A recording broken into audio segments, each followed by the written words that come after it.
اس کی فضیلت، اس کی زندگی پر تھوڑی روشنی انشاءاللہ ڈالنے کی کوشش کروں گا، اور پھر وہ شخصیت، ان کی زندگی ہمارے لیے جس طرح باعث مثال، باعث نمونہ ہو سکتی ہے، ہم اپنی زندگی کے اندر اس طرح کی بہترین مثالوں کو کس طرح لے کر آ سکتے ہیں، اور اس کے ساتھ ساتھ اس شخصیت کے بارے میں یا 18 ذوالحجہ کے بارے میں چند غلط فہمیاں جو ہمارے یہاں عام پائی جاتی ہیں، اور ان غلط فہمیوں کے عام ہونے کا ایک سبب، ایک وجہ جو سب سے بڑا بھی ہے کہ ہم درست علم، درست نالج تک نہیں پہنچتے، اس کو ہم حاصل نہیں کرتے۔ ہمارے پاس وقت بھی ہوتا ہے، استطاعت بھی ہوتی ہے، طاقت بھی ہوتی ہے، فرصت بھی ہوتی ہے، سب کچھ ہوتا ہے، اس کے باوجود نہیں ہوتی تو توجہ نہیں، ہم دھیان نہیں دیتے، جس کی وجہ سے ہم ان غلط فہمیوں کا شکار ہو جاتے ہیں۔ تو اس وجہ سے بھی ہمیں اس پر توجہ دینی چاہیے، ہمیں معلوم ہونا چاہیے کہ شریعت اسلامیہ کے جو ستون ہیں ان کا تعارف کیا ہے، وہ ستون کس طرح کے تھے، ان کی زندگی کس طرح کی تھی، ان کا کردار کیسا تھا، ان کے معاملات کس طرح کے تھے، ان کے شب و روز کیسے تھے شریعت اسلامیہ پر، ان کا عمل کس طرح کا تھا، یہ ساری چیزیں ہمیں بطور مسلم جاننی چاہیے، سمجھنی چاہیے، یاد رکھنی چاہیے، اور اس پر پھر عمل بھی کرنا چاہیے۔ صرف جاننا، سمجھنا، سننا کافی نہیں ہے، یاد رکھنا کافی نہیں ہے، بلکہ سب سے اہم عمل ہے۔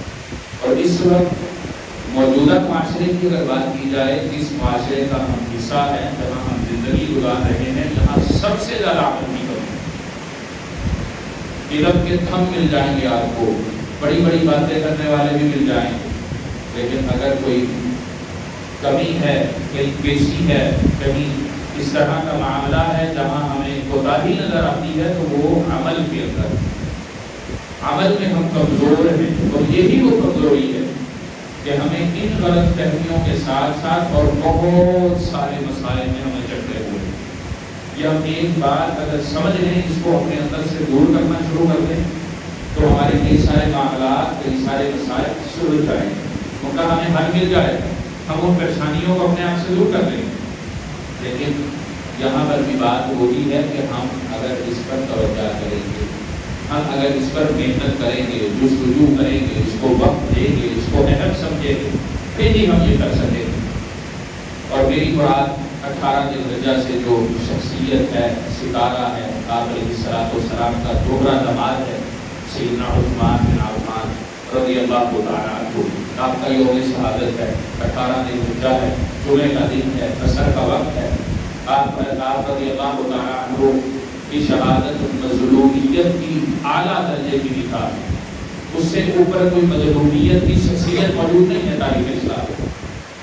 ہاں، آپ علیہ السلام کے دور میں اس طرح کے ملتے ہیں، جیسے سمیہ کا واقعہ رضی اللہ تعالیٰ عنہ، خبیب کا واقعہ رضی اللہ تعالیٰ عنہ، بلال کا واقعہ ہے رضی اللہ تعالیٰ عنہ، ان پر بھی ظلم کے پہاڑ ٹوٹے، لیکن امیر المومنین ہو کر، خلیفۃ المسلمین ہو کر، اس کے باوجود 40 دن تک ان کا محاصرہ رکھا گیا، کھانے پینے کی چیزیں بند کر دی گئی، وہ عثمان کے نفاذ۔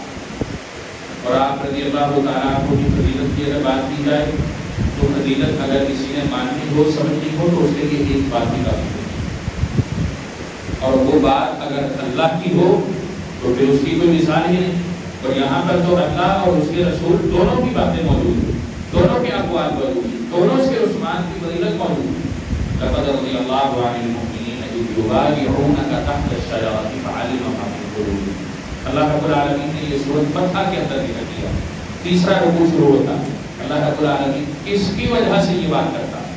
یہ بیعت جو حدیبیہ کے موقع پر ہوئی، یہ بیعت رسول اللہ صلی اللہ علیہ وسلم نے کس شخصیت پر دی؟ آپ علیہ السلام مدینہ سے نکلتے عمرہ کی غرض سے، آپ علیہ السلام کے ساتھ اصحاب بھی ہیں، ساتھی بھی ہیں، مکہ والوں کو پتہ چلتا ہے، مکہ والوں کو اس بات کی خبر ہوتی ہے، تو وہ ان کے خلاف اٹھتے ہیں، پریشانی میں مبتلا ہو جاتے ہیں، کہ شاید محمد علیہ السلام ہم پر حملہ آور ہو رہے، آپ علیہ السلام کو پتہ چلتا ہے، آپ حدیبیہ کے مقام پر پڑاؤ ڈالتے ہیں، رک جاتے ہیں اور پیغام بھیجتے ہیں مکہ والوں کو، اہل مکہ کو، جن میں ان کا سردار اس وقت ابو سفیان۔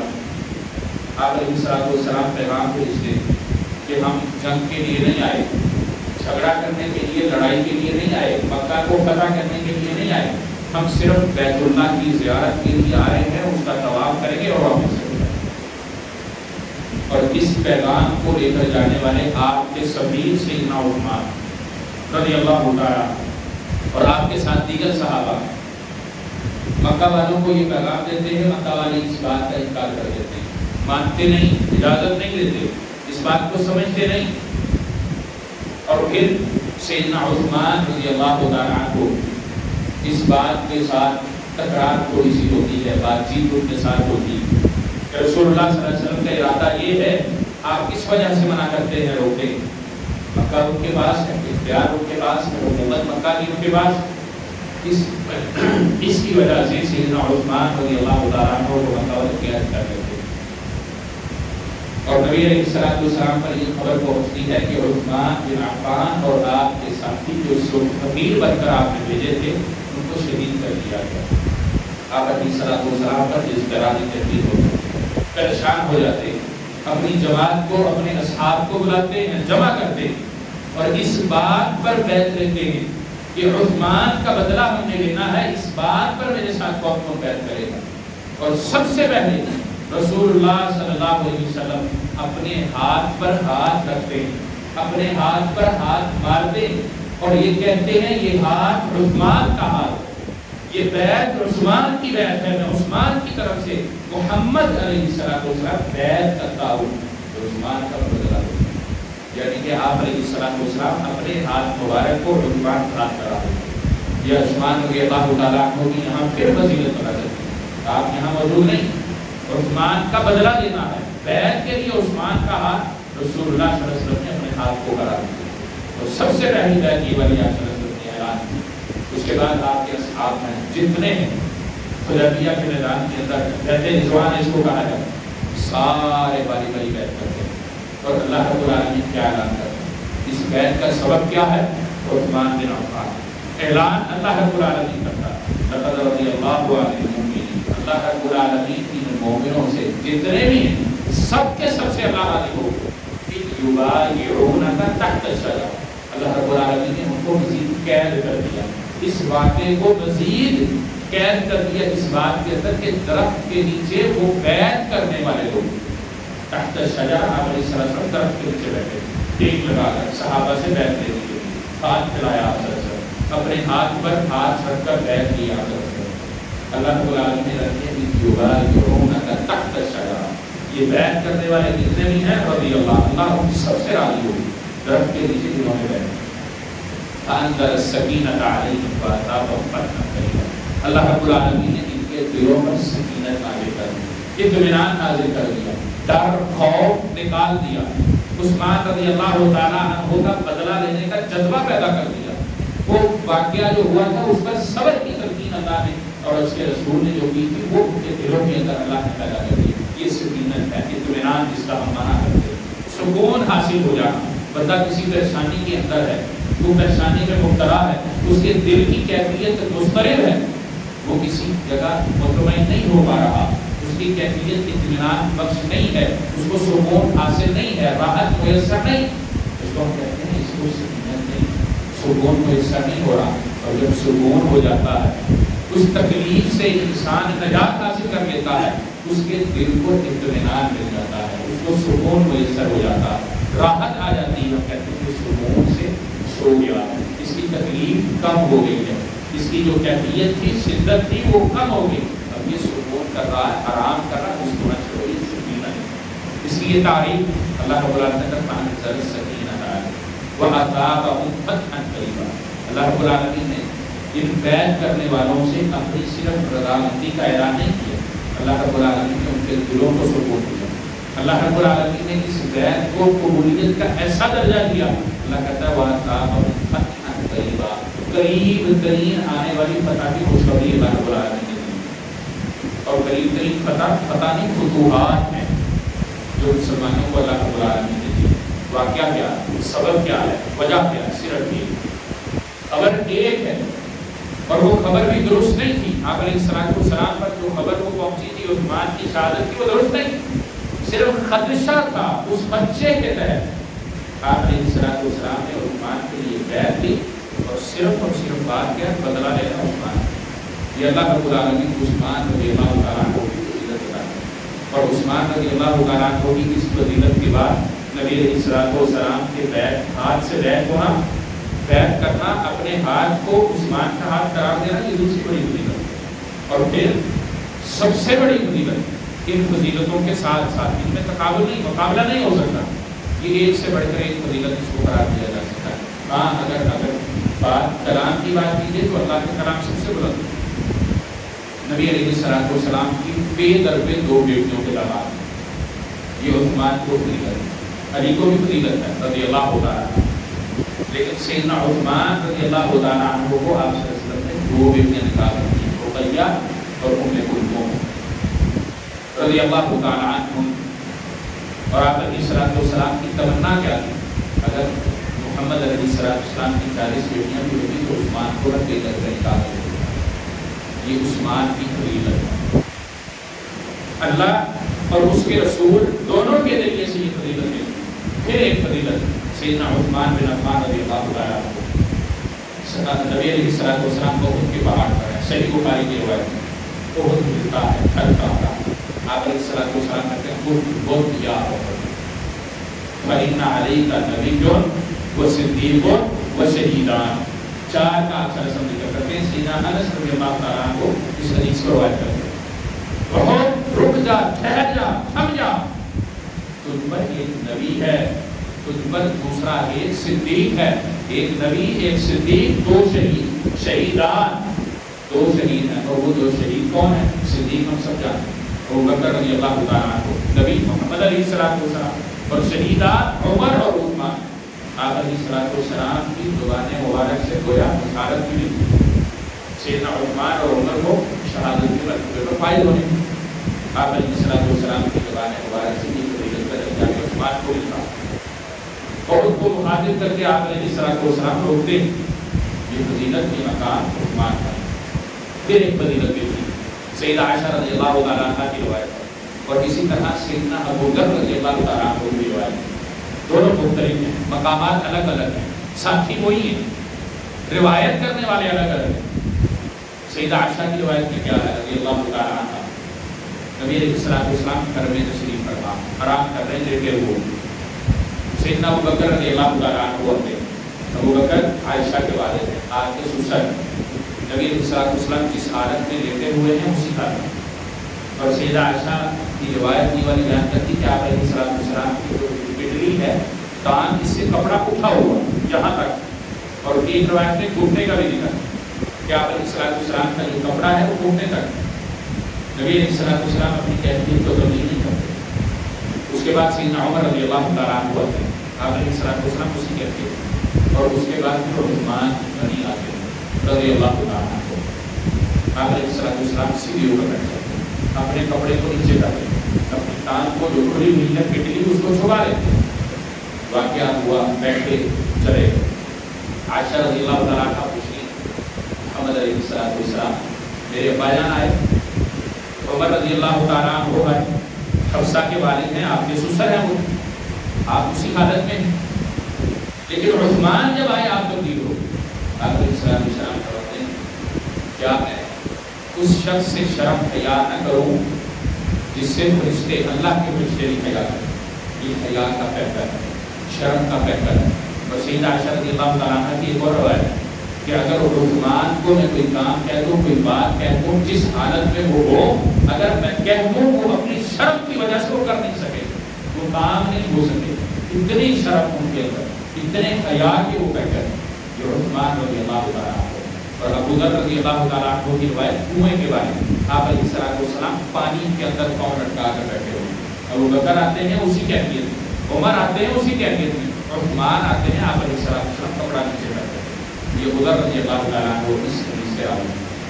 آپ علیہ السلام عثمان سے حیا کرتے، اس لیے کہ اس شخص سے، اس بندے سے اللہ کے فرشتے بھی حیا کرتے ہیں کہ میں محمد علیہ السلام کو حیران ہوں۔ یہ آپ علیہ السلام نے عثمان کو مقام بتایا، مرتبہ بتایا، یہ فضیلت آپ علیہ السلام کے ذریعے سے عثمان کو دی، اور سیدنا عثمان رضی اللہ تعالیٰ عنہ کو مزید فضیلت جنتی ہونے کا سرٹیفکیٹ اللہ رب العالمین کے ذریعے اللہ رب العالمین محمد علیہ السلام کے ذریعے دیتا۔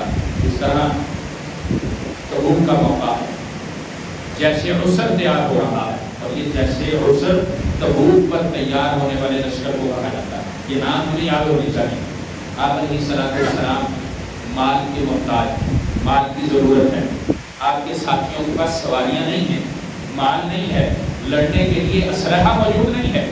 عثمان بن عفان رضی اللہ تعالیٰ عنہ آپ علیہ السلام کے پاس آتے ہیں، تبوک کے لشکر کی تیاری کے لیے 940 اونٹ دیتے ہیں، اس کے بعد پھر 60 گھوڑے دیتے ہیں، 1000 کی تعداد پوری کرتے ہیں۔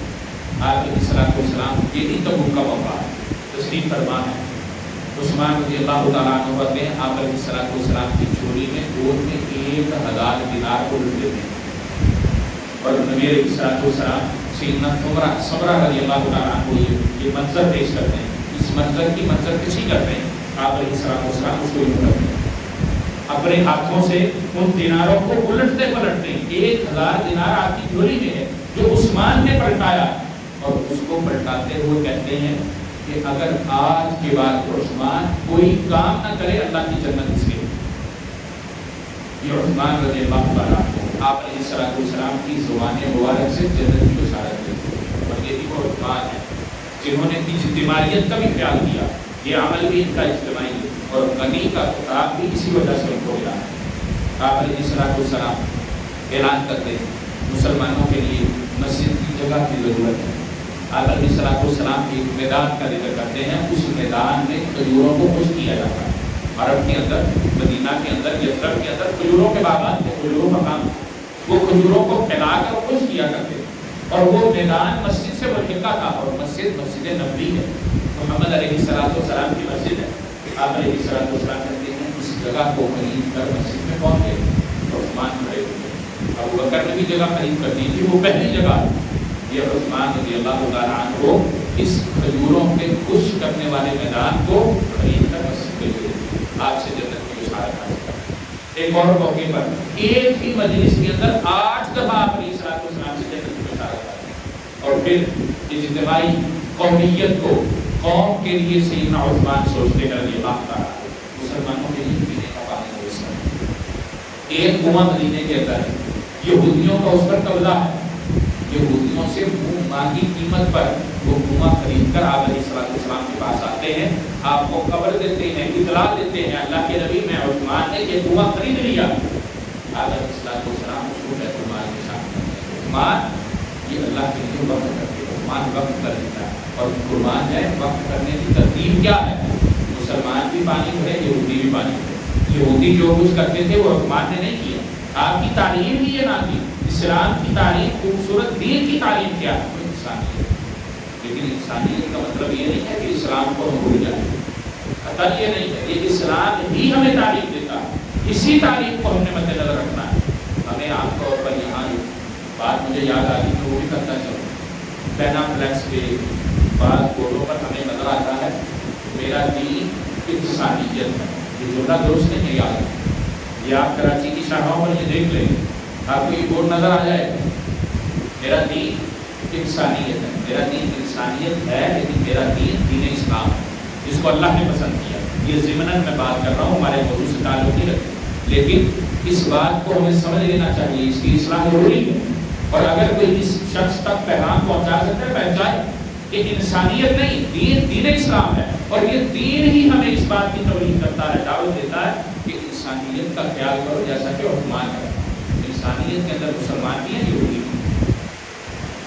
آپ رضی اللہ تعالیٰ عنہ نے یہ ترتیب کنویں سے پانی بھرنے والے گھر تک جایا کرتے ہیں، یہ دین اسلام میں تعلیم دے رہا ہے۔ آپ علیہ السلام کی یہ تعلیم اور تربیت ہے جو عثمان رضی اللہ تعالیٰ عنہ یہاں پر بھی آپ علیہ السلام سے جنت کی بشارت آ گئی۔ اور عمل کیا ہے، کردار کیا ہے، شرموں کا یاد پہ کر نبی علیہ السلام کی 2 بیٹیوں کے داماد، 2 بیٹیوں کے خامد، نبی علیہ السلام کی 2 بیٹیوں کے خامد، آپ کے دوہرے داماد، اور اسی وجہ سے ذوالنورین کہلوائے جاتے ہیں۔ اور پھر عمل کے اندر کس طرح کے ہیں، اللہ کا ڈر کیسا ہے، خشیت کیسی ہے، یہ سارے عمل ہونے کے باوجود آپ علیہ السلام کی زبان مبارک سے جنت کی بشارت حاصل کرنے کے باوجود اللہ رب العالمین نے جس شخص کی گارنٹی دی ہو، جس کی وجہ سے سب سے اللہ نے بیعت دی ہو، جس کی وجہ سے اللہ سب سے راضی ہو گیا ہو، اس شخص کا اپنا کردار کیسا ہے، عمل کیسا ہے۔ آپ کے ساتھی بیان کرتے ہیں قبرستان کا، قبر کا واقعہ آپ علیہ السلام سے سنیں یا قبرستان سے گزرے، زاروں کی تار ہوتے ہیں۔ اور عثمان رضی اللہ تعالیٰ عنہ کو اللہ نے گھنی داڑھی دی، بھاری داڑھی دی، ان کی تھوڑے تھوڑے چند بال نہ تھے بلکہ ان کی گھنی باری وزری داڑھی تھی۔ ان کی یہ داڑھی مبارک رونے کی وجہ سے، قبر کے خوف کی وجہ سے تر ہو جایا ہے، ان کے آنسوؤں سے، پانی سے۔ ہم تو آج وضو کرنے میں بھی پانی لگانے میں ذرا گھبراتے ہیں نا، میری ہوگی پانی سے کپڑے گیلے ہو گئے، ان کی آنسوؤں سے تر ہو جایا تھا۔ کس وجہ سے؟ یہ قبر کی شدت کے خوف کی وجہ سے۔ اور ادھر اللہ رب العالمین نے بھی گارنٹی دی ہے اور محمد علیہ السلام نے بھی گارنٹی دی۔ ان گارنٹیوں کا ناجائز فائدہ نہیں اٹھاتے، عمل میں کوتاہی نہیں کرتے۔ عمل میں اس طرح کے ہیں کہ قبر کے مقام پر روتے ہیں، زاروں کی طرح روتے ہیں، قبر کے پاس کھڑے ہو کر روتے ہیں۔ ساتھی پوچھتے ہیں عثمان باقی چیزیں بھی ہیں، جہنم کا ذکر ہے، محشر کا ذکر ہے، اللہ کی دیگر سختیوں کا ذکر ہے، وہاں اتنا نہیں روتے، قبر کے مقام پر روتے ہیں۔ اے ساتھیوں، یہ وہ پہلی منزل ہے۔ نبی علیہ السلام کا یہ فرمان ہے کہ جس نے قبر میں جس کو نجات ہو گئی، جو اس قبر سے سرخرو ہو گیا وہ آگے سرخرو ہو گیا، جو قبر میں پکڑا گیا اس کی اگلی منازل سخت ہو جائے۔ اور عثمان کا دوسرا عمل کیا ہے؟ سیدنا عثمان سے ہی یہ روایت ہے، ہم عام طور پہ مساجد میں لکھتے ہیں، قرآن مجید کی تعلیم کے لیے ہم یہ لکھتے ہیں خیرکم من تعلم القرآن وعلمہ۔ اس روایت کے راوی عثمان ہے، اور اس پر عمل کس طرح کرتے ہیں؟ ایک ہفتے میں قرآن مجید کی تلاوت کرتے ہیں۔ عثمان رضی اللہ تعالیٰ عنہ کا قول ہے کہ جس کے دل میں کوئی گناہ نہیں ہے، جس کا دل صاف ہے، اس کا دل قرآن سے لگتا ہے، اس کا جی قرآن سے جڑ جاتا ہے۔ اور جس کا تعلق قرآن سے نہیں جڑتا، جس کا دل قرآن سے نہیں لگتا، قرآن سے اس کا تعلق مضبوط نہیں ہوتا، گویا اس کے دل میں خلل ہے۔ یہ اس قول کا مفہوم ہے، اس کا معنی۔ اور عثمان کا دل قرآن سے کیسا ہے؟ جب شہادت کا وقت آتا ہے قرآن مجید کی تلاوت کرتے ہیں، آپ کے منہ کے چھینٹے قرآن مجید پر جاتے ہیں۔ تعلق کیسا ہے قرآن کے ساتھ؟ ایک رکعت میں قرآن مجید مکمل کرنے کی کوشش کرتے ہیں۔ اور اس کا معنی یوں ہے کہ وہ قرآن آخری پورے 30 پارے ہوئے وہ نہیں، اس وقت تک جو تھا اس کو ایک رکعت میں کھڑے ہو کر تلاوت کرتے ہیں۔ جو عثمان تھا ایک ہفتے کے اندر، کم سے کم 3 دن کے اندر، اور ایک روایت میں 1 دن کے اندر مکمل کرنے کے لیے روایت ہے۔ سیدنا عثمان کا قرآن سے یہ تعلق ہے، اور اس تعلق کو جوڑنے والے خود ہیں اللہ رب العالمین کو، یہ ان کا اپنا عمل ہے، اپنا کردار ہے، اس وجہ سے اللہ کو راضی کریں۔ اور یہ ساری کی ساری فضیلت مناقبت پانے کے باوجود ان کا یہ عمل ہے، اس میں سستی نہیں برتتے۔ اور یہ مظلوم مدینہ ہے، اتنے بڑے بڑے اعمال ہیں، اتنا بڑا کردار ہے، تیسرے خلیفہ ہیں، اور نبی علیہ السلام کی زبان مبارک سے آپ کو یہ بشارت بھی ملی، آپ کو یہ نصیحت بھی ہوئی کہ عثمان تمہارے دور میں فتنے اٹھیں گے، لوگ تمہاری طرف آئیں گے، لیکن تم اس کو چھوڑنا نہیں۔ آپ صلی اللہ علیہ وسلم کی اس فرمان کی وجہ سے سیدنا عثمان معذور نہیں ہوئے، انہوں نے خلافت نہیں چھوڑی، یہ اس کے پیچھے یہ بات تھی۔ آج ہم طرح طرح کی باتیں کرتے ہیں، عثمان رضی اللہ تعالیٰ عنہ کی ذات کے بارے میں ہم نصیب و نہیں کام کرتے ہیں۔ وہ بھلے 18 ذی الحجہ کے کچھ واقعات ہوں، جیسا کہ عید غدیر خم منائی جاتی ہے ہمارے یہاں، جہاں ان کی ذات پر کوئی سب اور شتم ہو، ان کے بارے میں کوئی تبرہ ہو، یہ ساری کی ساری عثمان سے بری، عثمان ان چیزوں سے آزاد ہے۔ اور یہاں تک کہ ایک روایت، ایک قول اور بھی ہے، غالباً مالک بن مضر رحمہ اللہ کا ایک قول ہے کہ مدینہ کے اندر عثمان رضی اللہ تعالیٰ عنہ کا دور ہے، ان کی خلافت ہے۔ یہ کتاب الفقات کے اندر یہ قول موجود ہے، مزید اس کا حوالہ بھی میں دیکھ دوں گا۔ نمبر کتاب یہ بیان کیا ہے؟ قول یہ ہے کہ سیدنا عثمان رضی اللہ تعالیٰ عنہ کے دور میں ایک شخص، ایک آدمی ان پر تبرہ کر رہا ہے، ان کے بارے میں برا بھلا کہہ رہا ہے، بات کر رہا ہے، اور وہ یاد رکھے تبرہ وہ نہیں جو آج ہم سنتے ہیں نعوذ باللہ، گالیاں اس طرح کی نہیں، بلکہ ان کے بارے میں کوئی بات کرتا ہے اور اللہ رب العالمین کی طرف سے آسمانی بجلی اس شخص پر گرتی اور ہو جاتا ہے۔ یہ اتنی بڑی بات ہے۔ اس قول کی میں اس وجہ سے وضاحت کر رہا ہوں، تو دیکھنا چاہے دیکھ سکتا ہوں، اور یہ صحیح قول عثمان رضی اللہ تعالیٰ عنہ کی ذات پر بات کرنے سے پہلے اس قول کو یاد رکھنا چاہیے۔ ہمیں اللہ سے ڈرنا چاہیے، یہ اللہ کی مدد کی تھی، اللہ کی طرف سے یہ عذاب تھا، کسی شخص کی طرف سے نہیں تھا۔ عثمان بن عفان رضی اللہ تعالیٰ عنہ نے تو یہ بات کہی تھی کہ میں نہیں چاہتا کہ میری وجہ سے کسی ایک مسلمان کے خون کا ایک قطرہ بھی بہے۔ طلحہ زبیر کی اولاد، سیدنا علی رضی اللہ تعالیٰ عنہ کی اولاد آپ کو پہلا دینے کے لیے آتے ہیں، اور علی کی اولاد کون ہے؟ حسن اور حسین رضی اللہ تعالیٰ عنہ اجمعین۔ طلحہ و زبیر یہ عشرہ مبشرہ ہے، اور عثمان کی ایک فضیلت عشرہ مبشرہ ہونا چاہیے۔ طلحہ زبیر کی اولاد آپ کے لیے پہلا دینے کے لیے، اور سیدنا علی رضی اللہ تعالیٰ عنہ اپنے بیٹوں سے کبھی ناراض نہیں ہوتے، لیکن اس موقع پر ان سے جھگڑا کرتے، ناراض ہوتے، ان پر ناراضگی کا اظہار کربلا کرتے کہ میں نے تمہیں عثمان کے لیے کھڑا کیا، پہرا دینے کے لیے کھڑا کیا، تو واپس کیوں آ گئے؟ عثمان کے ساتھ یہ معاملہ ہوا کیوں؟ شرم پسند لوگ آگے کیوں گئے؟ تمہیں ان کا مقابلہ کیوں نہیں کیا؟ یہ حسن و حسین طلحہ زبیر کے بیٹے رضی اللہ تعالیٰ عنہ اجمعین، یہ بھی شرم پسند زیادہ علی اپنے بیٹوں سے جھگڑا اس بات پر کرتے ہیں۔ ہم کہتے ہیں کہ شاید علی اور عثمان کے کوئی جھگڑا ہے، کوئی جھگڑا نہیں تھا۔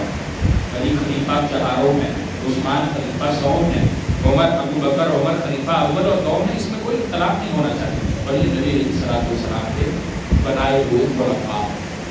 آپ علیہ الصلوۃ والسلام نے اشارۃً کوئی چیزیں بتائی، اور اگر اشارہ دیکھنا ہو تو آپ علیہ الصلوۃ والسلام کی اس حدیث میں اشارہ دیکھ لینا چاہیے جس میں حکم کو حاصل کیا۔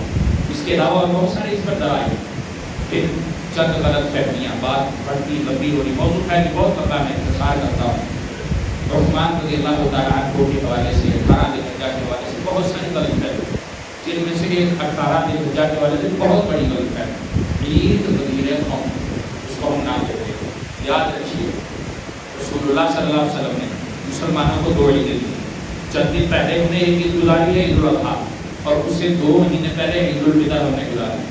ایک سال کے اندر یہ 2 عیدیں مسنون ہیں، 2 تہوار مسلمانوں کے، اس کے علاوہ کوئی عید نہیں۔ وہ عید غدیر ہو، وہ عید میلاد ہو، یا کسی اور کی کوئی عید، کوئی عرس ہو، شریعت سے اس کا کوئی تعلق نہیں، نبی علیہ الصلوۃ والسلام کی تعلیم سے اس کا کوئی تعلق نہیں۔ یہ عید غدیر ہم کیا، آپ علیہ الصلوۃ والسلام حج کر کے واپس آتے ہیں، ہمیں اس کا بھی پتہ ہونا چاہیے تاکہ ہم کسی سے دھوکہ نہ کھائیں۔ آپ علیہ الصلوۃ والسلام کے ساتھ اصحاب ہیں، واپس آتے ہیں، یہ ہم ایک مقام کا نام ہے، یہ ہم اس کو کہتے ہیں، اور وہ مقام ایسا ہے کہ چراہا ہے، اور اس سے پھر چاروں سمت کے اندر صحابہ الگ الگ ہو گئے، ان کے سفر علیحدہ ہے، شام والے، یمن والے، مشرق والے، مغرب والے، شمال جنوب والے، سب الگ الگ ہو گئے۔ آپ علیہ الصلوۃ والسلام وہاں پر خطبہ دیتے ہیں، اور اس میں روایت میں اوقات کا ذکر ہوتا ہے۔ ہم سیدنا عثمان رضی اللہ تعالیٰ عنہ کے بارے میں اس بات کو نہیں سمجھتے کہ آپ صلی اللہ علیہ وسلم نے اپنے ہاتھ کو عثمان کا ہاتھ قرار دیا، جہاں پر ہم اس روایت کا غلط مانا لیتے ہیں، اور مانا کیا لیتے ہیں کہ خلیفہ اول علی، اور خلیفہ اول علی کا دعویٰ کرنے والے تو یہ بات بھی کر دیتے ہیں کہ جبرائیل امین محمد علیہ الصلوۃ والسلام پر غلطی سے آ گئے، علی پر آنا تھا، نعوذ باللہ من ذالک۔ اور یہ بات یہاں پر نہیں رکتی، آگے بہت چلا جائے، ہمیں اس بات کا علم ہونا چاہیے۔ آپ علیہ الصلوۃ والسلام نے علی کو دوست کہا، ضرور کہا، درست بات، لیکن اس کا معنی یہ نہیں ہے کہ وہ خلیفہ ہوئے، ورنہ آپ علیہ الصلوۃ والسلام اپنی زندگی میں دیکھا جائے، آپ علیہ الصلوۃ والسلام اپنی زندگی کی بیماری کے حالت میں، آخری حالت میں ابو بکر کو امامت کے لیے آگے نہ کھڑا کرتے، علی موجود تھے۔ اور پھر اور غلط فہمیاں کئی ساری اس طرح کی ہیں کہ ایک طرف علی کو مشکل کشا کہتے ہیں، دوسری طرف کہتے ہیں کہ علی نہیں حاصل کر سکتے، ابو بکر، عمر اور عثمان نعوذ باللہ انہوں نے ظلم کیا۔ ہمیں ان باتوں کو سمجھنا چاہیے، پڑھنا چاہیے، وقت بہت زیادہ ہو گیا۔ یہ چند غلط فہمیاں میں نے اشارہ صرف کیا، ان کو پڑھیں، سمجھیں، اور اپنے آپ کو ان فکروں سے محفوظ رکھیں، اور عثمان کا کردار روشن کردار۔ میں نے بہت تھوڑی مثالیں دی، بہت تھوڑی فضیلت بیان کی عثمان کی فضیلت بہت زیادہ رضی اللہ تعالیٰ عنہ. ہمیں اس فضیلت کو پڑھ کر اس کو اپنی زندگی کے اندر لے کر آنا چاہیے. عثمان اللہ کے نبی کے داماد ہیں, کوئی دوسرا نہیں ہو سکتا. عثمان مظلوم مدینہ ہے, شہادت کا اس طرح ان کا حال ہے کسی دوسرے کا نہیں ہو سکتا. اور پھر نبی علیہ الصلوۃ والسلام آپ کو ہاتھ میں آ کر بشارت دیتے ہیں عثمان صبر کرنا, آج کا تمہارا روزہ جو 40 دن سے چل رہا ہے, 40 دن سے پانی بن رہا ہے, آج کی افطاری محمد کے ساتھ جنت میں ہے. یہ صرف ایک عثمان ہے جو کی ہوئی ہے, اور بھی شہید ہے اور بھی روزہ دار ہیں, لیکن یہ فضیلت خود محمد علیہ السلام عثمان کیا کرتے ہیں. ابو بکر کو بھی میں نے دیکھا, عثمان علی عمر کو بھی دیکھا, اور محمد علیہ السلام کو کہہ کر کے عثمان صبر کرنا, صبر کرنا, آج کی تمہاری افطاری ہمارے ساتھ. یہ عثمان کو فضیلت ہے کسی دوسرے کو. آپ کی زندگی ہمارے سامنے نمونہ ہے, آپ کا شرم و حیا ہمارے لیے مثال ہے. سیدہ عائشہ بیان کرتی, دیگر صحابی بیان کرتے, خود نبی علیہ السلام کا, اور اللہ رب العالمین, اللہ رب العالمین عثمان کی وجہ سے سب سے راضی ہوتا ہے. ہم عثمان کی وجہ سے اللہ ہم سے بھی راضی ہو سکتا ہے. ہم عثمان کی زندگی کو اپنی زندگی کے اندر دیکھ رہے ہیں, اور ان چیزوں کو, تاریخی چیزوں کو, یہ اسلامی شخصیات ہیں, یہ اسلام کے خلفاء ہیں, آپ علیہ السلام کے ساتھی ہیں, ان کی زندگی کی مثالیں ہم اپنی زندگی کے اندر لے کر آئیں گے. اللہ صرف راضی نہیں ہوگا, اللہ رب العالمین ہمیں بھی وہ مرتبہ اور مقام دے گا. اللہ رب العالمین دنیا کی حاکمیت ہمیں بھی عطا کرے گا. یہ اللہ نے صرف حروف نہیں کی, اللہ نے اسلام کا بول بالا کرنا ہی کرنا, اسلام بلند رہنا ہے, لیکن وہ اسلام بلند ہو تو ہمارے ہاتھوں سے ہو تو ہم کامیاب, ورنہ اسلام بلند ہے. اللہ رب العالمین سے دعا ہے کہ اللہ تعالیٰ نے عمل کی توفیق عطا فرمائے. قبول اللہ